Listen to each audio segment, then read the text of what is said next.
2026-এর ফেব্রুয়ারির প্রথমার্ধেই অনুষ্ঠিত হবে। সুষ্ঠু ও উৎসবমুখর নির্বাচনের জন্য রাজনৈতিক দলগুলোর কাছে তিনি পরামর্শ চেয়েছিলেন মিটিংয়ে। তিনি বলেছেন, এটা তার কোট, আপনি দেখতে পারেন কোট হিসেবে, আনন্দ ও উৎসবমুখর পরিবেশে নির্বাচন হবে। জীবনে কখনো ভোট দিতে পারেনি তাদের জন্য এই নির্বাচন ভালো অভিজ্ঞতা দিতে হবে। যারা ভোট দিতে গিয়ে তিক্ত অভিজ্ঞতার সম্মুখীন হয়েছেন পূর্বে, তাদেরও ভালো অভিজ্ঞতা দিতে হবে। কেউ যেন বলতে না পারে যে আমাকে ভোট দিতে দেওয়া হয়নি। যারা অন্তর্বর্তীকালীন সরকারকে নির্বাচন পর্যন্ত পৌঁছাতে দিতে চায় না, তারা যত রকম ভাবে পারে বাধা দিবে। বাংলাদেশের সত্তাকে গড়ে তুলতে তারা বাধা দিবে। তারা সর্বোচ্চ চেষ্টা করবে নির্বাচন বানচাল করার। এমন পরিস্থিতি সৃষ্টি করার চেষ্টা করবে যাতে নির্বাচন না হয়। এগুলোর কিছু কিছু লক্ষণ এখন দেখা যাচ্ছে, সামনে আরো আসবে। এই জন্য আমাদের আরো সতর্ক হতে হবে। আমাদের চেষ্টা হবে নির্বাচন করার, এবং নির্বাচন ফেব্রুয়ারির প্রথমার্ধে অনুষ্ঠিত হবে।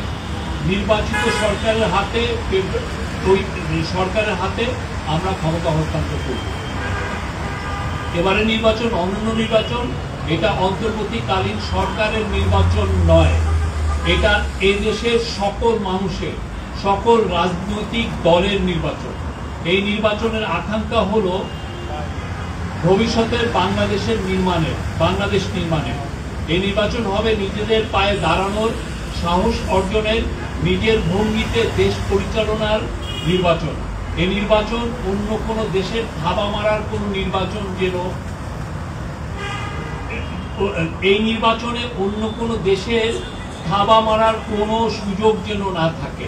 আমরা এই নির্বাচন আয়োজনে আপনাদের সর্বাত্মক সমর্থন চাই। আবার বলেছেন, প্রতি পদে পদে বাধা আসবে, সবার মনে দ্বন্দ্ব তৈরি করার চেষ্টা করবে। আমরা যেন সঠিক থাকি, স্থির থাকি, সবাই একসাথে সহযোগিতা করি। এই ছিল ওনার বক্তব্য। আর উনি দুর্গাপূজার বিষয়েও মিটিংয়ে বলা হয়েছে যে সামনে দুর্গাপূজায় আমাদের সবার দায়িত্ব হলো শান্তিপূর্ণ পরিবেশ নিশ্চিত করা। অনেক গন্ডগোল তৈরি করতে চাইবে অনেকে, তারা সব রকমের চেষ্টা করবে। এ বিষয়ে সবাইকে সতর্ক থাকার আহ্বান জানিয়েছে। এবং দুর্গাপূজা গত বছর আপনারা দেখেছেন, এবারও উৎসব মুখর পরিবেশে শান্তিপূর্ণভাবে সারা দেশে উদযাপিত হবে। আর একটু মিটিং শেষে নুরুল হক নূরের ওয়াইফ মারিয়া আক্তার, নূরের দুইজন সহকর্মী রাশেদ খান এবং হাসান আল মামুন আমাদের চিফ অ্যাডভাইজারের সাথে দেখা করেন। মিটিংয়ে নূরের ওয়াইফ তার স্বামীর স্বাস্থ্যের একটা আপডেট দেন, এবং নূরের ওয়াইফ এবং তার সহকর্মীরা বলেন যে নূরের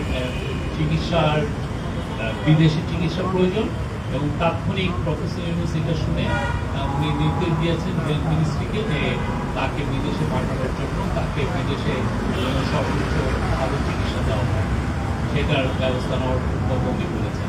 আর হচ্ছে যে সভায় ওইখানে ল অ্যাডভাইজার ছিলেন আসিফ নজরুল,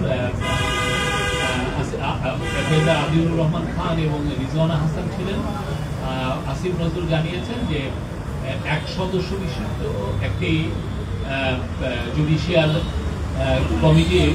কমিটি করা হয়েছে। এটার নেতৃত্বে থাকবেন জাস্টিস আলী রেজা। এটার গ্যাজেট আমরা আশা করছি আগামীকালের মধ্যে এটা পাবলিশ হবে। এই বিষয়টা আমি বলবো যে যারা যে পার্টি যেটা বলছেন সেগুলোর উপরে আপনারা আমরা এর বিষয়ে আর